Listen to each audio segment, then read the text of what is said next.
But this stage is not specifically our concern. This stage is the concern of the team that is kind of handling the servers, or let's say handling the accounts and all, which were compromised. Okay. So what happened in the recovery stage is like once the threat has been removed, the focus over here is to the focus here is that we restore the affected system. Okay. Like let's say we remade the thing and all, or let's say we install new servers in the meantime, and maybe like let's say we have backups, so we restore the backup. So we do perform the backup restore and what all things. So or maybe let's say we implement new security controls in place to detect this kind to detect multiple new kind of alerts in future. Okay, so this is all what we do in the recovery stage. This is not a headache of the mostly this is not a headache of the SOC team. This is a headache of the team that has been impacted, and the whole objective is to come back to the business. Okay, resume the business and start doing the business with the clients. Okay, so this is the recovery stage. And now the lesson learned stage is something which is very, very important. So what we do in the lesson learned stage is that let's say we handle an incident, and let's say we came to know that during the incident that one of the tool, let's say the FTK tool, for an example, was not running due to certain hardware constraints, for an example.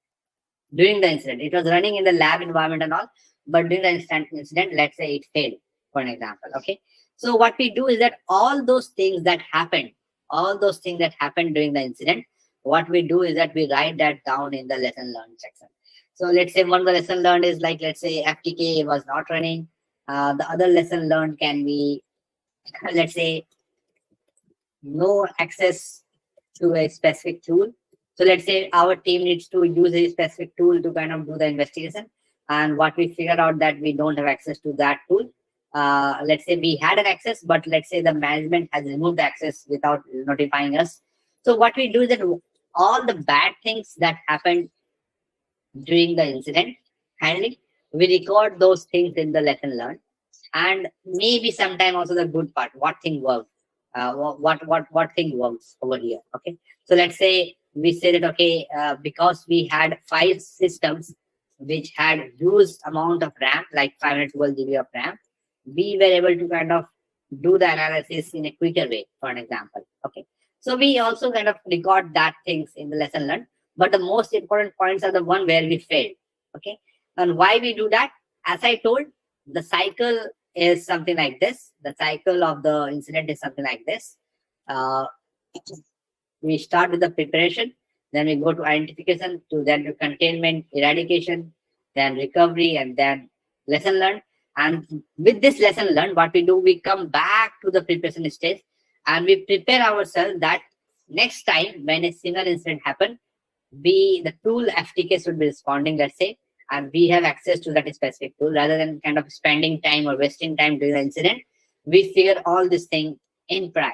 Okay, so that's all kind of about the 6 stages of the incident response cycle, which is kind of preparation, identification, containment, eradication, recovery, and lesson learned. So do you guys have any kind of questions in this 6 stages of incident response cycle? Okay, if you guys have, kind of feel free to kind of interrupt me. Okay, so this is all about like how to kind of handle. Yeah, go on. Yeah, go on. This reporting part will come in lesson learned, or it comes in separate parts, sir. Okay, the reporting is something actually. So one of the main thing I will say is that before responding to this question, this is a very, very, very important question that you raised, which I actually forgot to mention. And thank you for kind of raising that question. And the thing is that the reporting. Now, if I speak about the reporting, for big incidents, it will actually happen in these parts. So the reporting will happen even at this stage, identification to the higher leadership. It will happen in the containment stage. It will happen in the eradication stage. It will also happen in both the other stages, recovery as well as lesson learned. Okay. So what will happen? So what all things will happen in the reporting when we are in the identification stage, and let's say we saw that okay, the incident is a true positive case and the impact will really high.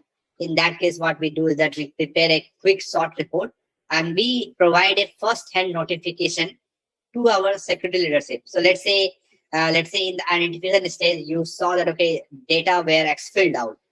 Okay, data were expelled out.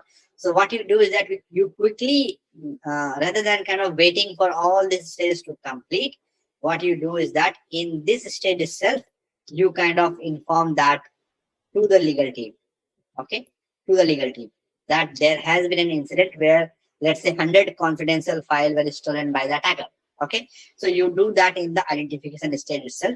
The reason is that there are two reasons for that. First thing is the legal team needs to notify the regulatory authority that there has been an incident in our company, and they have a specific time range by when they should be kind of notifying. Let's say 5 days, only 5 days before the notifications will kind of go out. Okay, but if we kind of do the reporting after all the incidents have been complete, so let's say it takes a month, so it will be really wrong. We can't kind of keep waiting for all these issues to kind of complete and then report. We need to kind of report the status progress and all for that incident at every stage. So in the identification stage itself, we perform a initial first hand notification to the legal, notifying them, let's say this is the incident that happened in our company.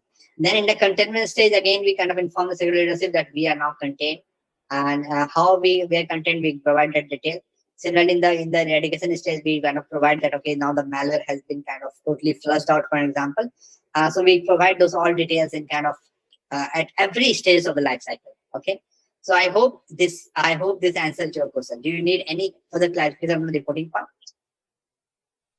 So after providing individual report, and we will provide a overall report to the particular Yes. So client, that's right? something. Yeah. So that's something you would do. Let's say in the recovery stage, what you do is that you create a report out of that incident response. So let me just quickly showcase that to you.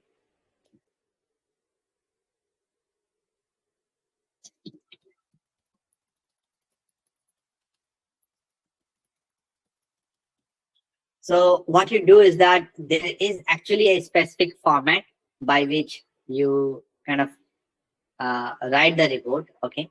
And so I'll just quickly showcase that to you guys what all things are there. Okay. So once you have entered the recovery stage, what you can do is that you can kind of, let's say, it will depend upon organization upon organization. Some organization kind of what they do is that they keep on kind of updating the leadership on every stage, so they don't need to actually rewrite a report at the last stage. So that's one thing. So it depends upon organization. And there are certain organizations which actually doesn't respond, which actually doesn't respond to leadership on these stages, but they directly kind of finalize a report and then they send out to the leadership. Okay, so the report looks something like this. Okay, something like your team name. Okay, your name, like who prepared the report, the date, and then thing is that the next thing is like executive summary. Okay, executive summary is something like where you explain the whole incident, whole story in a layman terms, without using any kind of like technical jargons. Okay, you try to explain the incident to the security leadership and explain the current status of that incident. Like let's say the eradication is complete and then the team is on the recovery stage. So these all things we try to kind of explain the incident summary by when that incident happened, like the few of the things that is in the incident summary is like let's say you are incident response team. So how the alert was received by the incident response team, we mentioned that. When was it received?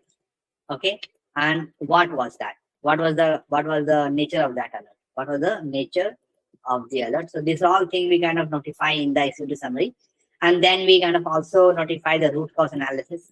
Okay, root cause analysis, and we try to kind of do that in as much possible in layman terms, keeping the executive summary as small as possible. Okay, so let's say paragraph of data. Okay, And now once we are done